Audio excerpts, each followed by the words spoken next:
ஐயா சிவாய நம்ம சொல்லுங்க. ஐயா சிவாய நமக. ம். சொல்லுங்க. திறமைசாலிகள்லாம் அரசியல்ல முன்னுக்கு வரவே முடியாதா? யார நீங்க அண்ணாமலையை சொல்றீங்களா? அப்ப நான் அப்படி கூட வச்சுக்கோங்களேன். ஐயா ஒண்ணு புரிஞ்சுக்கோங்க. ம், அதாவது பூமியை பொறுத்தவரையில கர்ம வினையின்படி தான் எல்லாமே நடக்கும். நீ எழுதி வச்சுக்கோங்க. எதுவுமே இங்க குத்து மதிப்பா நடக்கல. ம். எல்லாமே கர்ம வினையின்படி தான் நடக்கு. இங்க யாரு எம்எல்ஏ ஆகணும், யாரு கவுன்சிலர் ஆகணும், யாரு மந்திரி ஆகணும், யாரு பிரதமர் ஆகணும், யாரு சிஎம் ஆகணும், இது எல்லாம் கர்ம அவனவனு கர்ம வினை. புரியுதா உங்களுக்கு? நம்ம நினைக்கிறோம் இங்க பூமியில எல்லாம் குத்து மதிப்பா நடக்குது. இங்க ஒண்ணும் கிடையாது.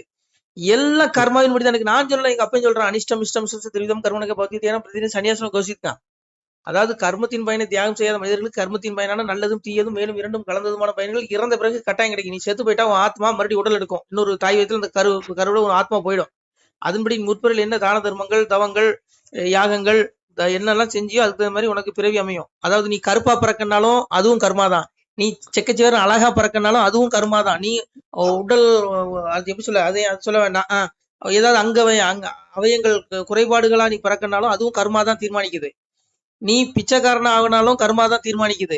நீ அரசன் ஆகணும், நீ ஆட்சியாளர்களா, நீ ஒரு ஆள்ற ஒரு எம்எல்ஏ மந்திரி இப்படி ஆகினாலும் அதுவும் கர்மா தான் தீர்மானிக்குது. நான் சொல்லல, எங்க அப்பன் சொல்றான். அதான் சொன்னான், தர்ம யுகமாக்கி தாரணியை ஆளுவதற்கு கர்ம கலியில் கடவுளார் வந்து கதைக்கான். கடவுளே கர்ம வழியில் தப்ப முடியாதுங்க. அன்னைக்கு எங்க அப்பன் கலியனுக்கு சிவபெருமா வரத்தை கொடுத்துட்டான். எங்க அப்பன் மகாவிஷ்ணு போய் அடி வாங்கினான். கலியனுக்கு அன்னைக்கு எம்பெருமா கலியன்ட்ட போய் அடி வாங்குறான். அதான் சாமியை சொல்றான், முன்முறை விதியால் இந்த முழு நீச பாவி கையால் என் விதி படவே உண்டு இறப்பொன்று அவனுக்கு என்றதினாலே பின்விதி எனக்கு நன்றாம் பெரும்புவி ஆளுவமக்கா உன் விதி நல்லதாக மொழிவர வாழ்விதவங்க. அன்னைக்கு பெருமாள் மகாவிஷ்ணு 6 பிறவில அன்னைக்கு இரணியனா வந்தான், சூரனா வந்தான், இப்படி துரியோதனா வந்தா, இப்படி எல்லா பிறவிகள்லயும் எம்பெருமா அழிச்சிட்டான். கம்சனா வந்தான், எல்லா பிறவிலும் அடி போட்டு அவனை தாக்கிட்டான் பெருமாள். அந்த கர்மவினை தொலைக்க 7வது பிறவி கலியனாக துரியோதனுடைய ஆத்மா 7வது பிறவி எடுக்கிறான் கலியனாக. அந்த பிறவில மகாவிஷ்ணு அடி வாங்கினான், பெருமாள் அடி வாங்குறான். அப்போ அவனே கர்மவினின் படிதான் வரான். அப்போ கடவுளையே கர்மவினை விடல. அப்போ இங்க எல்லாமே கர்மா தான் தீர்மானிக்குது. ஏன் ஆளணும், அது இங்க திறமை எல்லாம் அங்க ஒண்ணும் பண்ண முடியாதுங்க. கடைசி வரைக்கும் மேடையில கத்திக்கிட்டே போக முடியாது. இப்படிதான் நிறைய நடக்குது. அதனால இங்க பாருங்க, எல்லாம் கர்மா தான் தீர்மானிக்குது. நீ நோயாளியா சிலம் பெட்டோட கிடப்பான், எல்லாம் கர்மா தான். நீ நோயாளி ஆகணுமா, டாக்டரும் நீ டாக்டர் ஆகணுமா, எல்லாம் கர்மா தாங்க. இங்க பூமியை பொறுத்தவரையில இங்க கர்மா தான் தீர்மானிக்குது. அதனால இங்க இதுல திறமைக்கெல்லாம் இங்க இடமே இல்லை. அதான் எங்க அப்பன் சொன்னா, கர்மாதான் உச்சி தீர்மானிக்குதா கிரகமடா அப்ப உங்கள் இறைவனுக்கு என்ன வேலை? ஒருவருக்கும் தெரியாது, என் பச்சை முண்டால் போதுமடா பகையில என் மகனா. 9 நவகிரகங்கள்ல என்னென்ன உன்னுடைய கர்மா முன்வினை இருக்கோ அது இந்த பூமியில நடக்கும். இந்த உடலுக்கு நீ எங்க அப்பாவை தேடினா உனக்கு மோட்சம், அவ்வளவுதான். சர்கா அதான் சாமியை சொல்லுவான், சர்கானா ராதி மந்தேசம் மத்தியம் சைவாக மனுஷன் அத்தியாத்மித்தியம் வித்தியானம் வாதக பிரபத தாமகமா. நான் தான் படைப்புகளின் ஆரம்பங்க, உங்களை படைச்சது வந்தேன், முடிவும் நான் தாங்க, நடுவும் நான் தான். உனக்கு தொடக்கம் கருவுல உதிக்கிறதுல இருந்து உன்னை வழி நடத்துறதுல இருந்து உன்னை கொல்றது வரைக்கும் நான் தாங்க. அப்புறம் அது சாமியை சொல்றான், ஆனானேன் பெண்ணானேன் அடங்காத ஸ்வரூபமானேன். ஆணும் நான் தான், பெண்ணும் நான் தாங்க. இந்த உலகத்துல இருக்க ஆண்கள் எத்தனையோ வந்தான், உலகத்துல இருக்க பெண்கள் எத்தனையோ வந்தாங்க. ஐயா புரியுதா? இருமல் இருந்துச்சு போல. ஹலோ, சொல்லுங்க. இங்க பூமியில ஆணும் நான் தான், பெண்ணும் நான் தாங்க. அப்புறம் என்ன சொல்றான், கள்ள நானேன் வெல்ல நானேன் என் காரணத்தை அறிவார் இல்லை ஆளிலை மேல் வள்ளி கொண்ட அருமை சற்றே சொல்வார் இல்லைங்க. எல்லாம் ஏங்க, கள்ளனும் நான் தான், வெள்ளனும் திருடனும் நான் தான், நல்லவனும் நான் தாங்க, அயோக்கியனும் நான் தான், நல்லவனும் நான் தாங்க. இதுல யாரை குற்றம் சொல்லுவீங்க? ஸ்டாலினும் நான் தான், மோடியும் நான் தாங்கிறான், ஆராசவும் நான் தான், அண்ணாமலையும் நான் தாங்கிறான். இப்ப யாரை குற்றம் சொல்லுவீங்க? யாரை குற்றம் சொல்லுவீங்க? பெரிய குற்றவாளியா வந்தான் ஐயா. அவனுடைய சூட்சம் நம்ம அறிய முடியாது. அதான் சொல்றான், கள்ள நானேன் வெள்ள நானேன் என் காரணத்தை அறிவார் இல்லைங்க. எங்க அப்ப உலகத்தை பரம்பொருள் அவன் எல்லாம் வந்தாயா. இந்த உடல்ல நம்ம யாரு? உங்க உடல் எடுத்துக்கோங்க, என் உடல் எடுத்துக்கோங்க, நம்ம எதுவுமே கிடையாது. எந்த உடலே அவன் தான். உள்ள இருக்க ஜீவாத்மா அதுவும் எனது அம்சங்க. அந்த ஜீவாத்மா மட்டும் தான் நம்ம. புரியுதா உங்களுக்கு?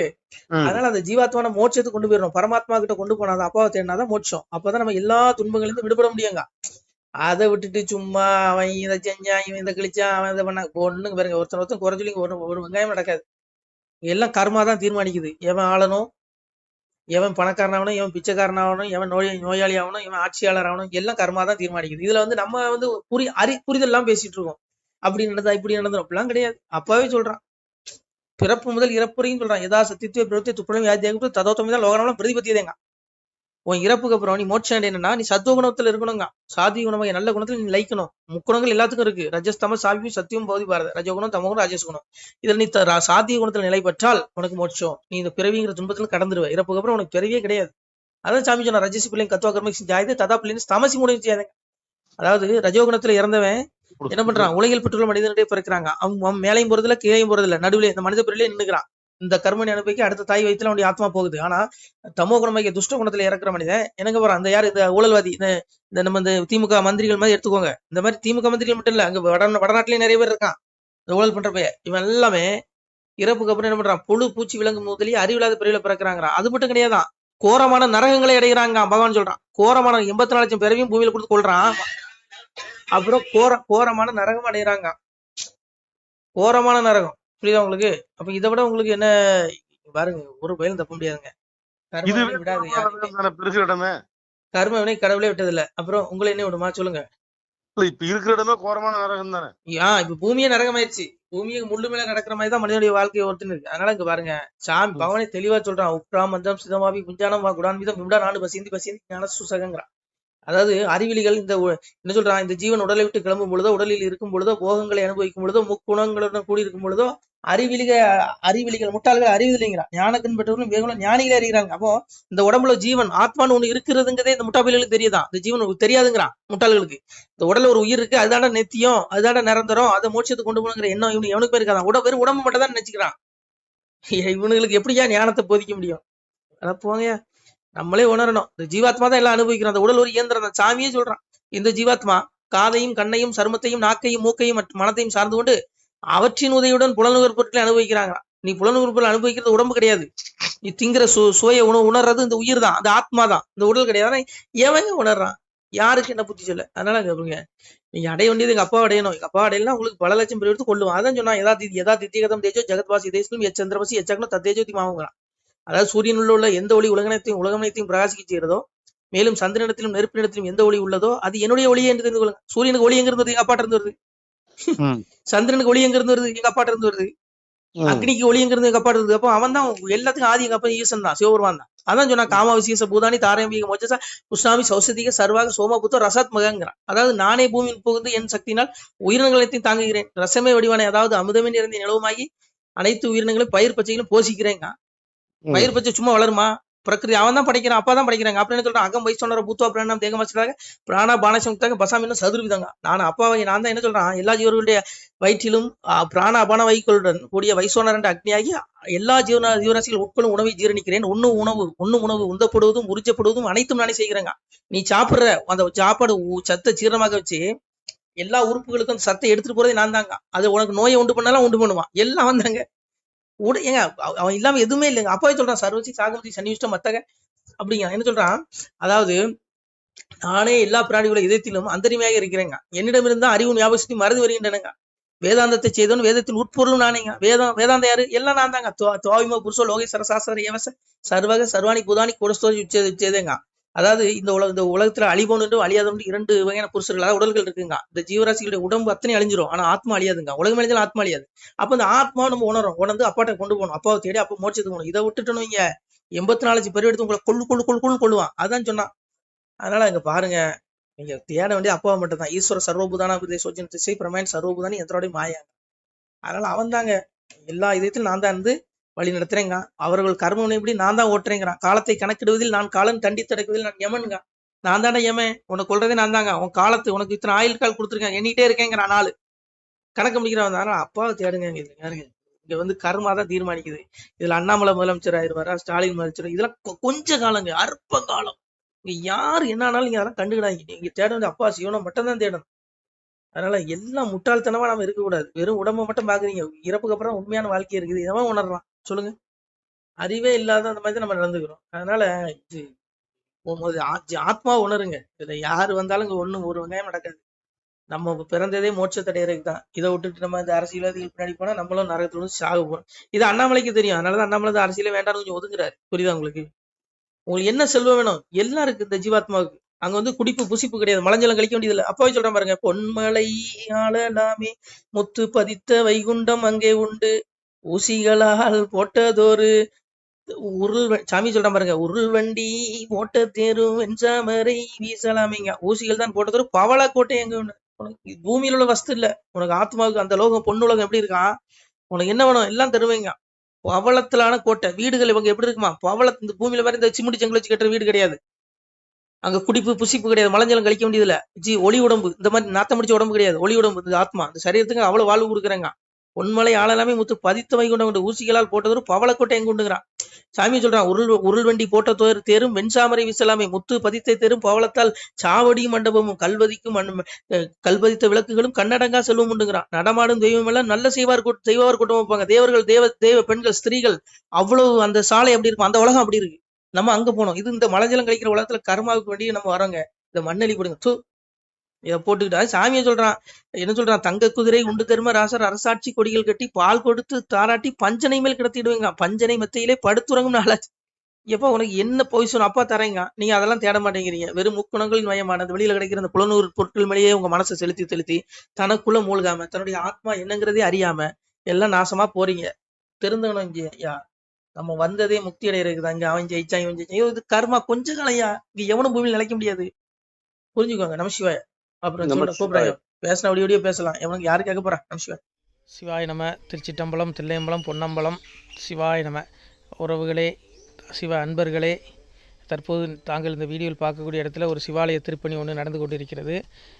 இந்த இடத்துல பார்த்தீங்கன்னா முன்பு ஒரு காலத்தில் ஒரு சிவாலயம் இருந்திருக்குது. அதாவது இந்த ஏரியா இப்போ ஒரு தென்னை மரங்கள் பனை மரங்கள் சூழ்ந்த காடாக இருக்கிறது. முன்பொரு காலத்தில் இங்கே ஒரு ஊர் இருந்ததாக சொல்கிறாங்க. ஆனால் இப்போது சுற்று வட்டாரத்தில் 5 கிலோமீட்டர் சுற்றுலா ஊரே கிடையாது, காடு. இப்போ இந்த இடத்துல ஒரு சிவாலயம் அமையிருக்கிறது.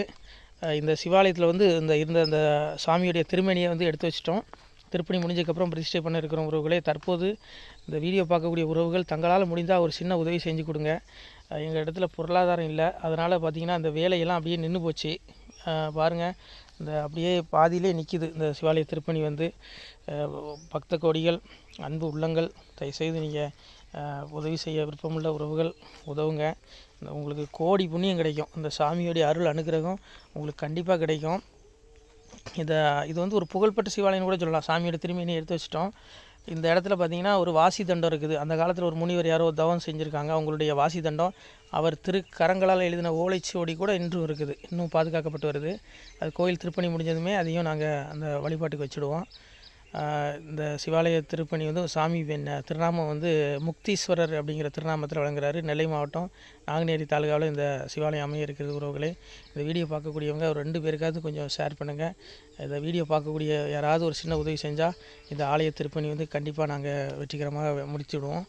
பாருங்கள், அந்த வேலை எல்லாமே அப்படியே நிற்கிது. கல்லெல்லாம் இறக்கி போட்டிருக்கோம். இன்னும் நிறைய கற்கள் தேவைப்படுது. சுவாமியோடைய அந்த திருக்கோபுரம் பார்த்திங்கன்னா லிங்க வடிவிலே அமைக்க இருக்கிறோம். உதவுங்கள் உறவுகளே. உங்களுக்கு அப்பா சிவபெருமானுடைய அருள் நிச்சயம் கிடைக்கும். எம்பெருமான் சொல்வான், வாழுவீர் தாழ்வில்லாமல் மக்களும் கிளைகள் கொஞ்சி நாளுமே மகிழ்ச்சியை கூர்ந்து நலமுடன் வாழும்போது நீளுமே எனது செங்கோல் நீதியும் நெறிபோல் ஆளுமே உங்கள் தன்னை அன்புடன் அலையாவண்ணம். உங்களை எம்பெருமானுடைய அப்பாவுடைய திருவாசகத்தாலேயே வாழ்த்துறோம் உறவுகளே.